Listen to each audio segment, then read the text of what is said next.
안녕하세요. 서정의 경제펀치 서정희입니다. 다사다난했던 올해 주식시장도 29일 회장합니다. 올 한해 주식시장을 돌아보면 어땠을까요?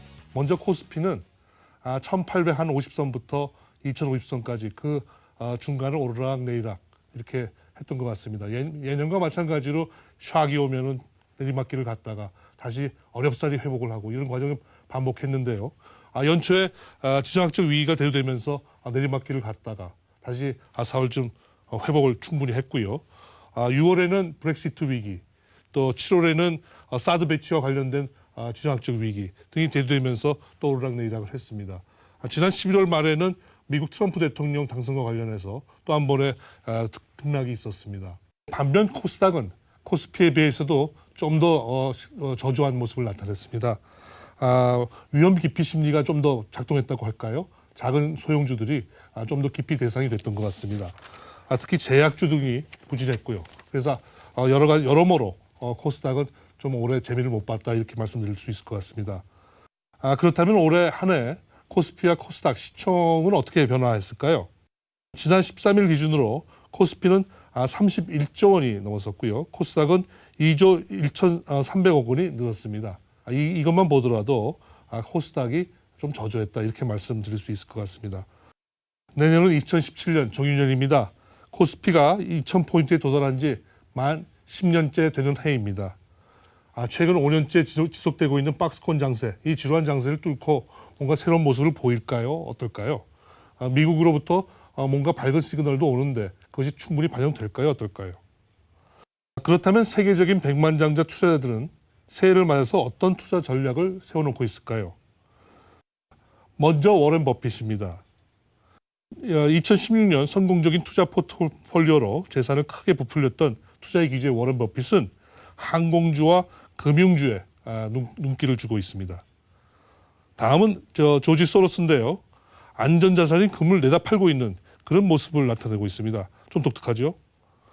그 다음으로는 미국 프로농구팀 댈러스 매버릭스 구단주로도 활동하고 있는 마크 큐반인데요. 이 친구는 여전히 기술주에 관심을 나타내고 있습니다. 끝으로 빌 게이츠를 한번 보시죠. 빌 게이츠는 동료 10여 명과 함께 친환경 에너지 투자에 한번 여전히 몰두하고 있습니다. 그렇다면 우리나라 증권사 국내 CEO들은 새해 어떤 투자 전략과 종목 추천을 하고 계실까요? 국내 7분의 증권사 CEO분들 중에서 절반이 넘는 4분이 삼성전자, 네이버 등 대형 가치주들을 주로 추천해주고 계시네요. 네, 이렇게 올해 주식시장을 돌아봤고 새해 주식시장에 대한 투자 전략과 기초들을 한번 두루두루 살펴봤습니다. 잠시 후 전문가분들을 모시고 내년 주식시장에 대한 통큰 전망과 속 시원한 해법 한번 알아보겠습니다.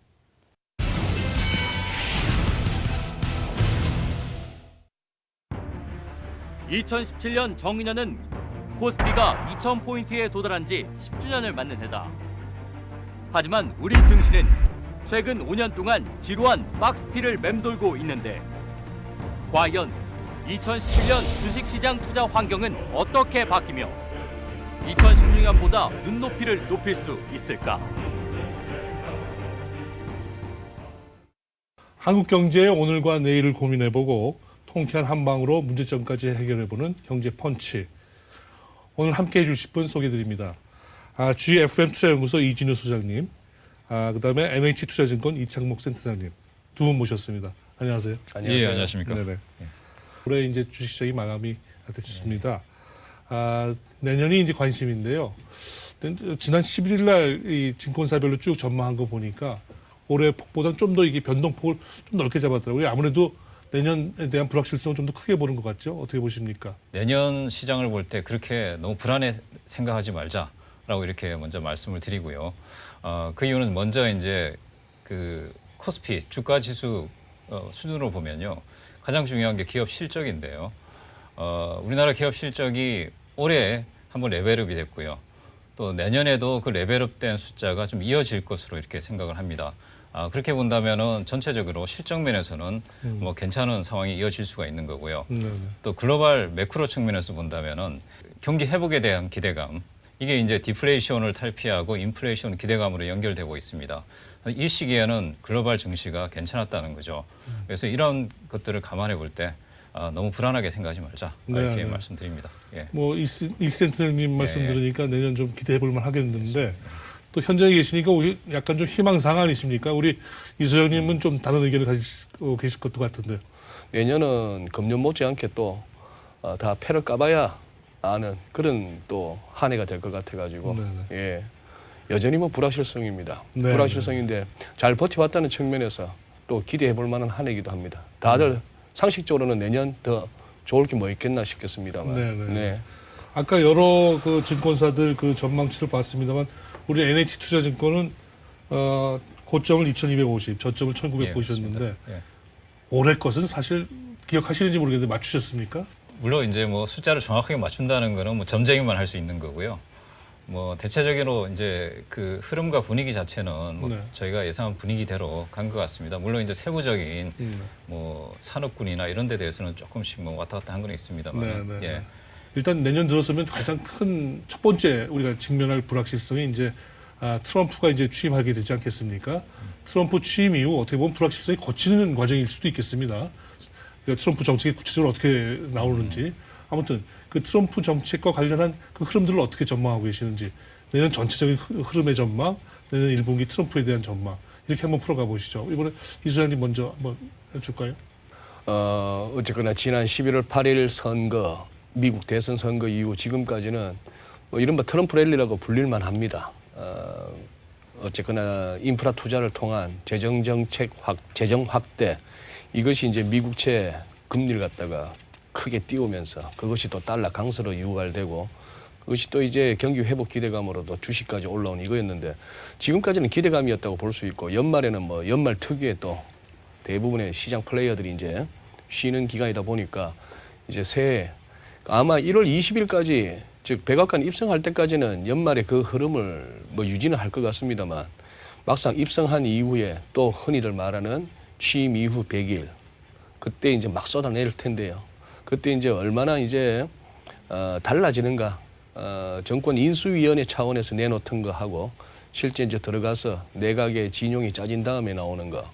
지금 뭐 이렇게 나오는 사람들 예를 들어 피트 나바로 교수를 갖다가 국가무역위원회 위원장으로 세운다. 네, 뭐 그렇죠. 이런 얘기는 굉장히 우리나 중국 같은 이런 쪽에서는 듣기에 불편한 뉴스들입니다. 근데 이게 이제 소위 말하는 화장실 가기 전 후 달라지듯이 네. 이제 이것이 얼마나 이제 정말 우려하는 만큼 가는 것인지 정말 한번 해보자는 것인지 네. 아니면 서로 이렇게 같이 살자고 나가는 것인지 네. 그걸 좀 이렇게 처음에 봐야 되지 않을까 싶습니다. 네. 그런데 초반에는 아무래도 소위 말하는 뭐 트럼프의 기대가 그래서 상반기 1, 2분기까지는 그래도 좀 좋은 분위기 가다가 그게 뭐 별게 없겠다 싶으면 좀 후반에 네. 또 뭐 조정이 오지 않을까 싶습니다. 우리 센터장님 어떻게? 예, 이제 트럼프 정책과 주식시장을 좀 연관지어서 말씀을 드리면요. 저 이제 한마디로 트럼프 당선이 그 예상 밖으로 주식시장에 기름을 부은 격이다. 예, 그 정도로 이제 트럼프의 당선이 게임 체인저로서 네. 시장을 되게 활성화시키는 계기가 됐는데요. 내년 1분기에는 아무래도 선반영된 데 대한 조정, 그러니까 좀 횡보 국면이 좀 이어지지 않을까라고 이렇게 생각이 듭니다. 뭐 그 기간 동안에는 뭐 중소형주가 또 오른다든지 이런 양상은 벌어질 것 같고요. 네. 다만 이제 내년 2분기 정도부터는 시장은 다시 상승 트렌드를 보이지 않을까라고 네. 보는데요. 그 이유는 이제 역시 트럼프 정책하고도 연관이 있는데요. 1분기에는 트럼프의 뭐 보호무역주의다 여러 가지 정책에 대한 불확실성이 많이 또 게재되어 있고요. 또 유럽 쪽에 뭐 브렉시트에 대한 또 뭐 리스크나 이런 것들도 있습니다.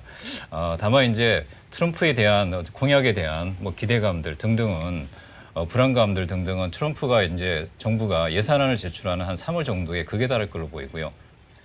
그렇게 본다면은 달러와 가치도 그때 아마 가장 높지 않을까. 네. 그 다음부터는 달러 가치가 좀 둔화되면서 한국을 비롯한 신흥국 시장의 우호적인 분위기가 좀 형성될 걸로 보입니다. 달러가 지금 트럼프 이후에 지금 제법 그 강세를 보이면서 우리 환율이 제법 올라갔어요. 네. 어떻게 앞으로 좀 꺾인다고 봐야 됩니까? 좀 더 간다고 봐야 됩니까? 뭐 지금 달러에 대해서는 시장 내에서 아주 극명하게 갈리고 있습니다.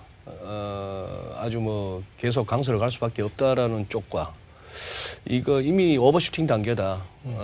이제 다시 달러가 약세로 가야 될 거고 미국 또한 원치 않을 것이다. 뭐 이런 얘기가 나오는데 물론 이 환율이란 것이 뭐 다른 것보다 이렇게 정책 변수에 좌우되는 그런 좀 시장 가격이긴 합니다만 이상하게도 전 세계적으로 달러의 유동성이 부족해지고 있다 하는 이 부분입니다. 네. 그게 이제 뭐 QE 같은 걸 통해서 이렇게 공급하는 보는 통화 말고요.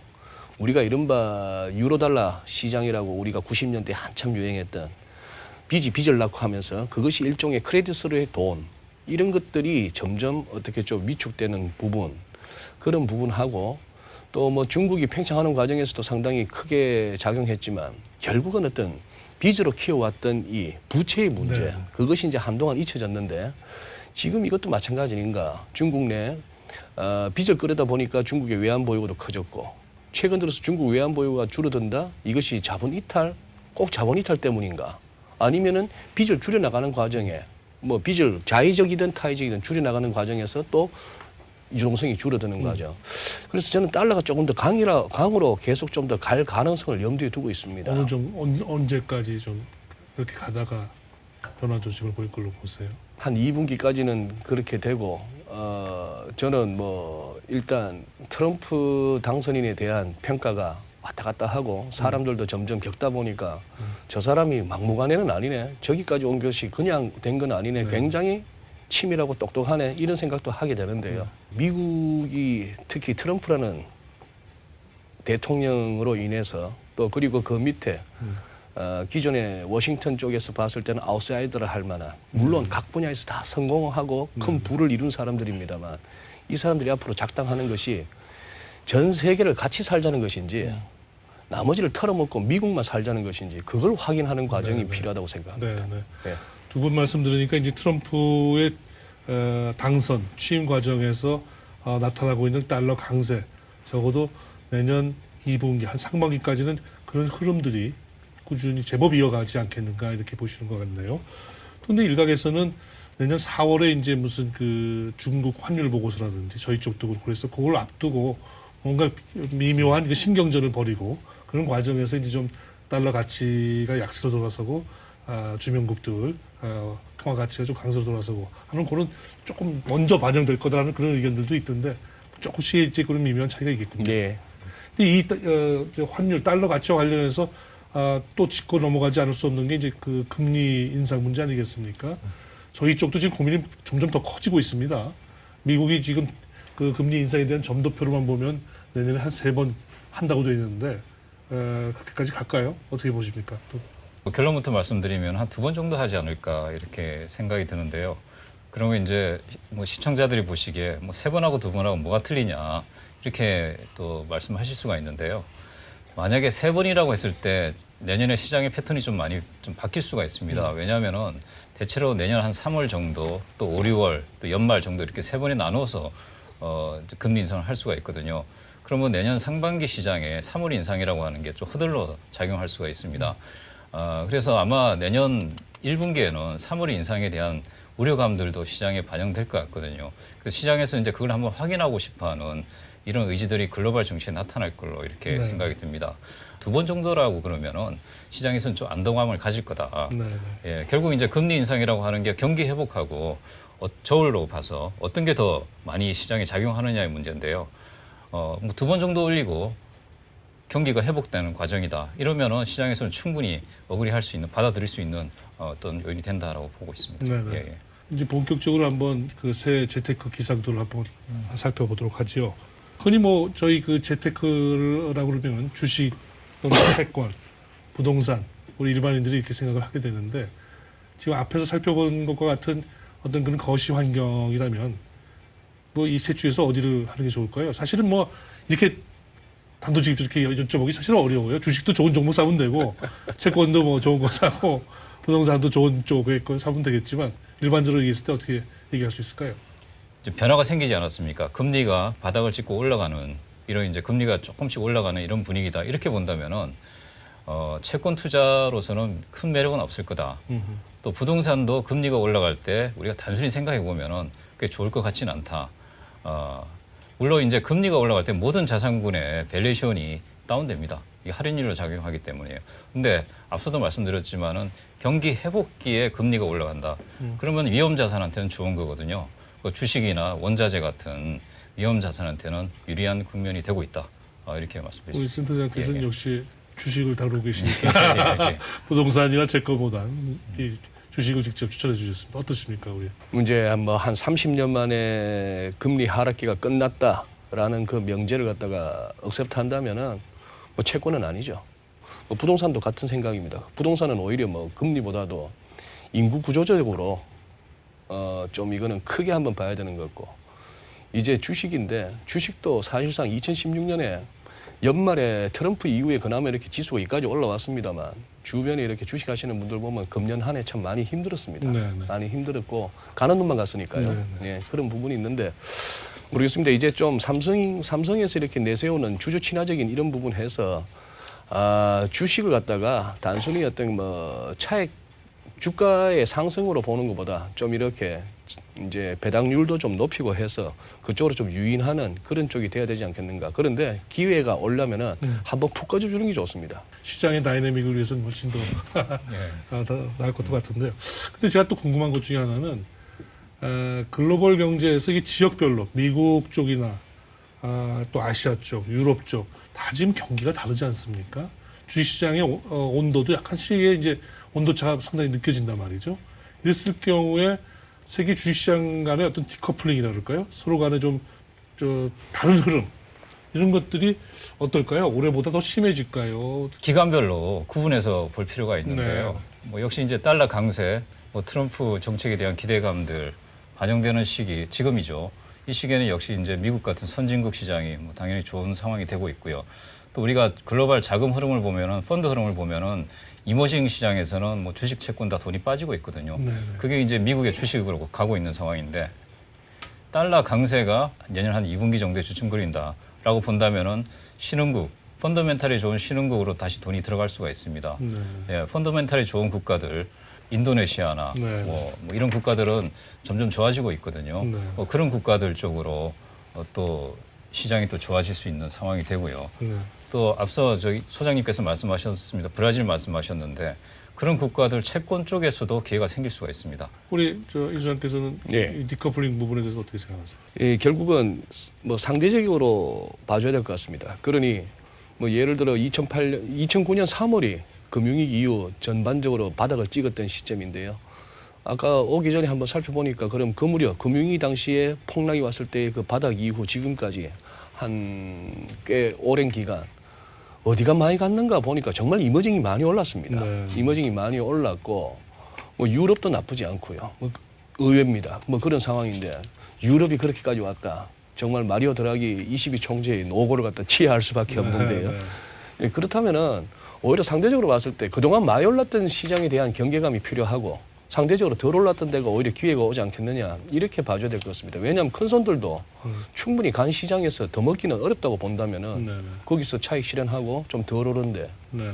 그런 점에서 보면은 한국 증시가 제일 싸다, 제일 못 올랐다는 측면에서의 메리트가 있다는 것이죠. 네네. 국내 정세를 잠시 잊고 있다면은 네네. 잊고 간다면은 하여튼 눈을 세계 전체로 볼 필요가 있겠고 그럼에도 불구하고 또 우리 국내 증시이 여전히 오를 만한 어떤 그 잠재력이 있다 이렇게들 어떤 희망을 주시네요. 그리고 이제 좀 더 마이크로하게 들어가서 종목별로 한번 좀 짚어주셨으면 좋겠어요. 특히 내년에 주목해보자 하는 그런 만한 종목들 한번 짚어주시겠어요? 아무래도 이제 인플레이션에 대한 기대감들이 생기고 있다. 디플레이션 국면을 접고 이렇게 생기고 있다. 이렇게 본다면은 인플레이션 관련주들 봐야 되겠죠. 이미 뭐 움직이고 있습니다만은 뭐 화학이나 철강 같은 인플레이션 관련주들이 내년에도 뭐 1분기 좀 조정 뒤에는 다시 움직일 걸로 이렇게 보이고요. 또 금리가 조금씩 올라가는 상황이다. 금융주가 생각나죠. 은행주 같은. 또 하나가 이제 또 제4 산업혁명이라는 얘기도 있고요. 무관세로 전부 왔다 갔다 하는 우리 IT 제품들, IT 산업에 대해서는 또 관심 있게 계속 봐야 되고요. 반도체나 디스플레이, OLED라고 하는 디스플레이, 자동차 전장 관련된 부품, IT 산업들 뭐 이런 주식들은 계속적으로 내년에는 관심을 가져야 된다.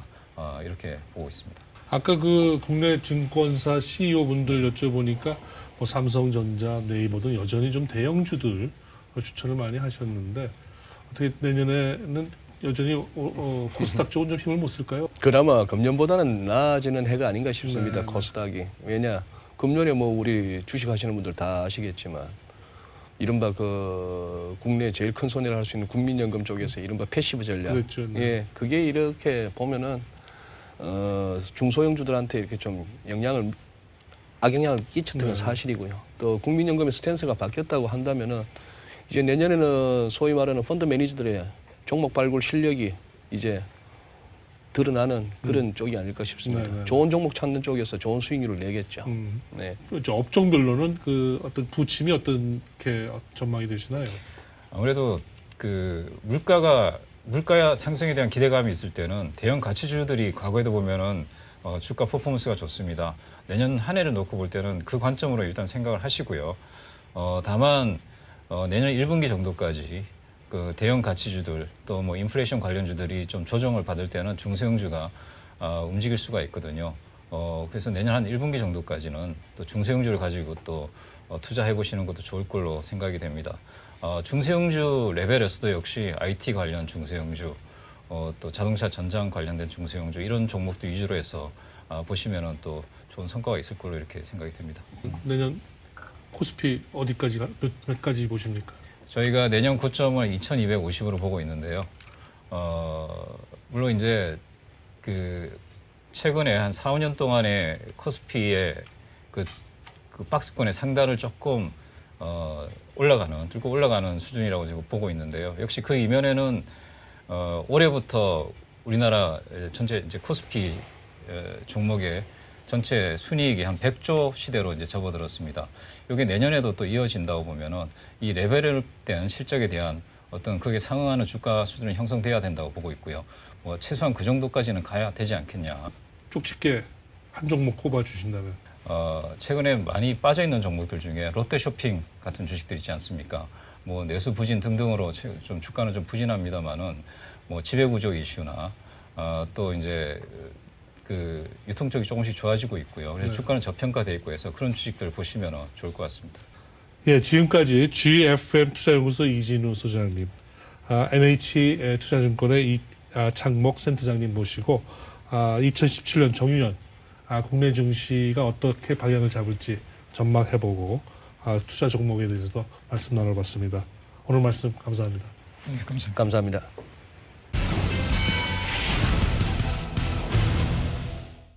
네, 월가의 전설인 피터 린치 펀드 매니저가 이런 말을 했죠.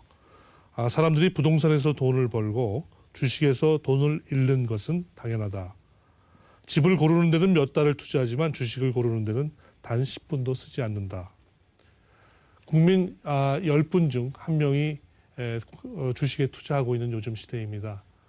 투자에 성공할 수 있는 가장 쉽고도 중요한 방법은 역시 이것저것 살펴보고 공부하고 뭐 이런 건 아니겠습니까? 소정의 경제편집 오늘 여기서 이만 인사드리겠습니다. 감사합니다.